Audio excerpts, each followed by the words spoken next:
Compartimos el Evangelio del domingo 17 del tiempo ordinario en el año B. El texto corresponde a Juan, capítulo 6, versículos 1 al 15. Jesús atravesó el mar de Galilea llamado Tiberíades. Lo seguía una gran multitud al ver los signos que hacía curando a los enfermos. Jesús subió a la montaña y se sentó allí con sus discípulos. Se acercaba la Pascua, la fiesta de los judíos. Al levantar los ojos, Jesús vio que una gran multitud acudía a él y dijo a Felipe: ¿Dónde compraremos pan para darles de comer? Él decía esto para ponerlo a prueba porque sabía bien lo que iba a hacer. Felipe le respondió: 200 denarios no bastarían para que cada uno pudiera comer un pedazo de pan. Uno de sus discípulos, Andrés, el hermano de Simón Pedro, le dijo: Aquí hay un niño que tiene 5 panes de cebada y 2 pescados. Pero, ¿qué es esto para tanta gente? Jesús le respondió: Háganlo sentar. Había mucho pasto en ese lugar.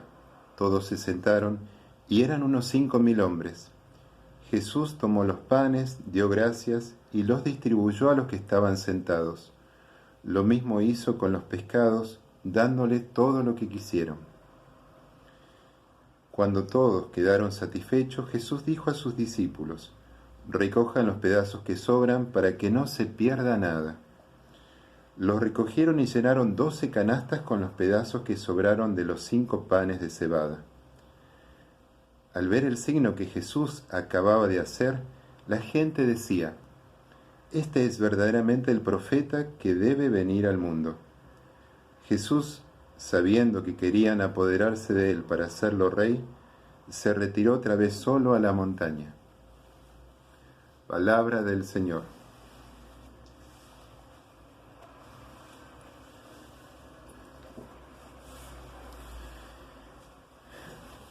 Este domingo interrumpimos la lectura del Evangelio de Marcos y durante 5 domingos desglosaremos el capítulo 6 del Evangelio de Juan.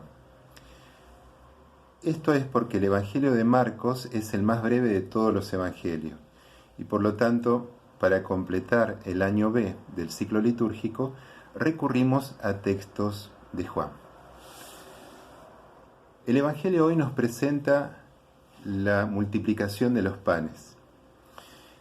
Este acontecimiento que se presenta en los 4 evangelios, incluso en Marcos y Mateo aparece relatado 2 veces, debió haber impactado profundamente en la conciencia de la primera comunidad cristiana. Dejando de lado el problema de la historicidad del relato, el fuerte contenido simbólico del texto nos advierte que estamos frente a una catequesis que necesitamos interpretar. El Evangelio tiene como telón de fondo un suceso del éxodo, es decir, de la liberación del pueblo hebreo de la esclavitud de los egipcios. Juan pinta la escena con trazos gruesos, pero bien precisos.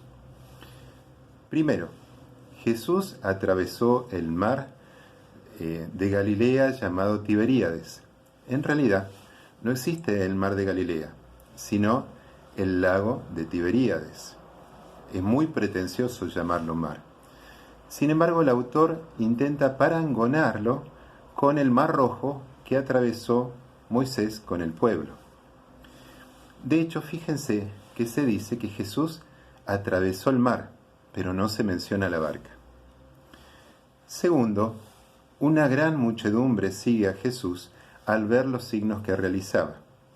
El libro de los Números nos cuenta que Moisés era seguido por una gran multitud justamente por los signos que hacía. Número 3. Jesús sube a la montaña y se sienta con sus discípulos. Hay una alusión clara al monte Sinaí donde Moisés se sentaba para instruir al pueblo. Número 4. También encontramos una alusión al maná, el pan milagroso con que Dios alimentó al pueblo en el desierto. En este pan que Jesús multiplica para alimentar a la multitud, también en el desierto. Número 5. Y finalmente el mismo texto aclara que se acercaba la Pascua, la fiesta de los judíos. La intención del autor es presentarnos a Jesús como un nuevo Moisés, que conduce a la humanidad a un nuevo éxodo, desde la esclavitud a la verdadera libertad.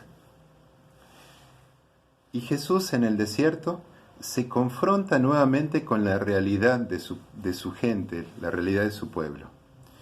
Levantando los ojos, vio una muchedumbre que acudía a él. Esta muchedumbre es la humanidad sedienta de sentido y de vida plena. Y Jesús, al ver a la humanidad, se conecta inmediatamente con sus necesidades. ¿Dónde compraremos pan para darles de comer? La pregunta intenta cuestionar a sus discípulos, es decir, involucrarlos en encontrar la solución a un problema tan urgente como la necesidad de alimento. En aquel tiempo se sabía que para solucionar los problemas de alimento de un pobre era necesario una 12ª parte de un denario. Y por esto Felipe hace un cálculo rápido. Necesitan 200 denarios, que ellos no tienen, para poder comprar 4.800 medias raciones. Pero aún esto no alcanzaría, no sería suficiente. Además, ¿dónde conseguir pan en medio del desierto? ¿Dónde comprarlo? El Evangelio de Lucas presenta otra solución. Los apóstoles le dicen a Jesús: despide a la multitud para que vayan a los pueblos y campos cercanos en búsqueda de alojamiento y de comida. Es decir, deja que cada uno vaya y se arregle como pueda. Nosotros estamos para predicar, estamos para orar por ellos, pero velar por su sustento no es problema nuestro. Incluso hoy muchos piensan que el reino de Dios es puramente espiritual y que las necesidades materiales de nuestros hermanos escapan del ámbito propio de la fe. La respuesta que ellos dan es una respuesta que corresponde a la mentalidad mercantilista propia del mundo. Evidentemente que desde esta mentalidad no se puede hacer nada. Andrés mismo va a ejemplificar plásticamente el problema. Aquí hay un niño que tiene 5 panes de cebada y 2 pescados. Pero ¿qué es esto para tanta gente? Evidentemente, lo que tienen es muy poco. Sin embargo, aquí mismo es donde comienza la respuesta. El profeta Eliseo había alimentado a una gran multitud con 20 panes de cebada, salvándolos de morir de hambre. Este acontecimiento participa del telón de fondo de este nuevo prodigio. El pan de cebada es el pan de los pobres, que con el pescado seco, el pescado salado, era el alimento propio de la gente del desierto, de los peregrinos del desierto. Lo que no era para nada común es que el alimento esté puesto en manos de un niño. Entonces podemos preguntarnos, ¿qué significa este niño? Hay un antiguo proverbio que dice: «Y tú, carpintero, quieres volverte herrero, deberás volver a ser un niño». Esto significa que el que quiere aprender un nuevo oficio tendrá que aceptar que tiene que aprender de cero, como si fuera un niño. Justamente en este sentido, Jesús le dice a sus discípulos, con estructuras de pensamientos rígidas judías, que tienen que volverse como niños si quieren entrar en el reino de los cielos.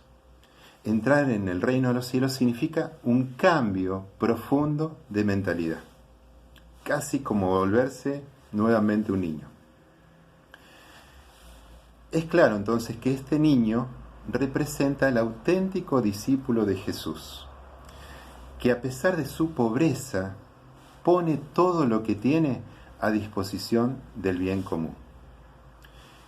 Y Jesús le dice a sus discípulos que hagan sentar, recostar a la multitud. El texto dice de paso que había abundante pasto en ese lugar. Es una alusión al Salmo 23. En praderas verdes Él me hace descansar. Jesús es el buen pastor que lleva a la humanidad a una pradera verde que es signo del tiempo mesiánico. Y justamente allí se recuestan porque el modo como los judíos comían la comida pascual, la cena pascual, era recostados, signo de ser personas libres. Las personas libres se recostaban para comer. Y el texto dice que eran alrededor de unas 5.000 personas. Eso significa, es un número simbólico que está representando a toda la humanidad. La pregunta que subyace es, ¿los bienes de la tierra alcanzan para que todos los hombres vivan con dignidad y libertad? Este es el gran cuestionamiento. Y Jesús repite o realiza los mismos gestos que va a hacer en la última cena. El tema de la Eucaristía es transversal a todo el capítulo 6 de Juan. Sin embargo, no tenemos que interpretar esto de un modo espiritualista, como si el texto nos dijera la Eucaristía alcanza para todos.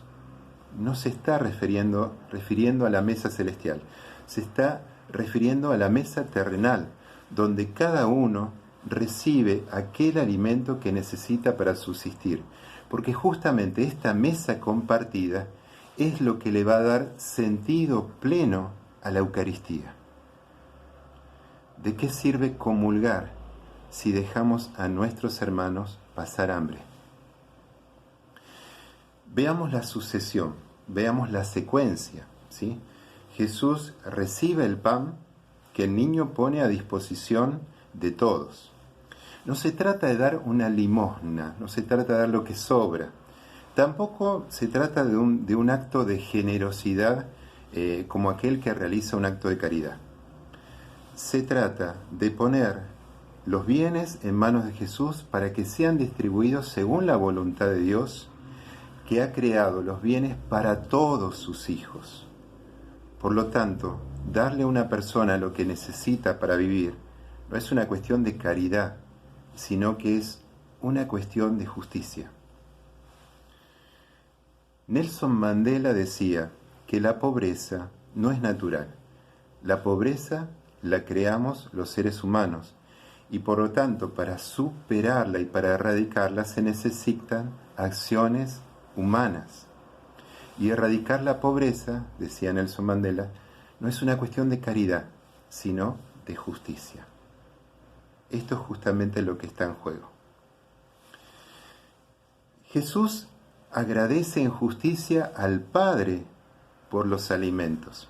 Significa reconocer que todo lo hemos recibido de Dios y que Él es el dueño de todas las cosas. Por lo tanto, no está bien acaparar los bienes de la tierra dejando a nuestros hermanos sin nada. Las 12 canastas con sobras que juntan los discípulos significa que cuando los bienes se disponen de acuerdo a la voluntad de Dios, alcanzan y sobran para que todos los hijos de Dios vivan con dignidad. El centro del mensaje de este Evangelio no está puesto en el milagro de la multiplicación.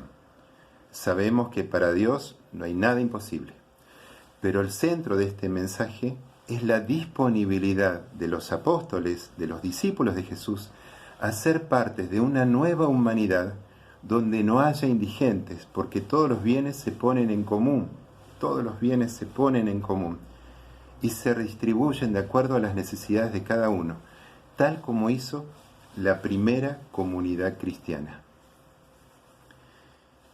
Y la multitud que sigue a Jesús no entiende este signo.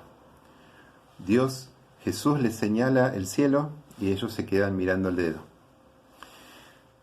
Ellos no ven más que a un profeta y a un milagrero y buscan tomarlo para hacerlo rey. ¿Qué mejor rey que uno que es capaz de multiplicar los alimentos? Sin embargo, Jesús no vino para dar soluciones que nosotros mismos podemos solucionar. Nosotros mismos podemos solucionar. Y por eso Él se retira solo a la montaña. Es cierto que alguno puede pensar que con esta interpretación quedan en una posición muy cómoda aquellos que viven reclamando derechos, pero que no se comprometen con ninguna obligación. Hay un destino universal de todos los bienes. Todos los bienes han sido creados para el sustento de toda la humanidad. Pero también es cierto que Dios nos ha dicho: ganarás tu pan con el sudor de tu frente. Esto significa que sin descuidar nuestra obligación de dar pan al hambriento, y remarco, esta es nuestra obligación, dar pan al hambriento, como sociedad tenemos que trabajar por una economía profética en donde todos tengan un trabajo digno, un trabajo con el cual puedan ganarse su propio pan. Lo que aquí el Evangelio nos está remarcando es que muchas veces nosotros podemos tener una idea que es contraria a la voluntad de Dios. Por ejemplo, ¿está bien acaparar? ¿Está bien alimentar nuestro egoísmo a costa del sufrimiento de nuestros hermanos? Si pensamos así, aún no hemos atravesado el mar del pensamiento mediocre y egoísta típico de las ideologías, y menos hemos alcanzado la verdadera libertad de los hijos de Dios. El Evangelio de hoy es una invitación a creer que otra humanidad es posible. Una humanidad que ama, que sueña, que lucha cada día para que la voluntad de Dios se cumpla aquí y ahora. Y esta humanidad ya está presente en medio de nosotros. Y aún sin hacer ruido, esta humanidad cambiará el mundo. Que tengas una hermosa semana.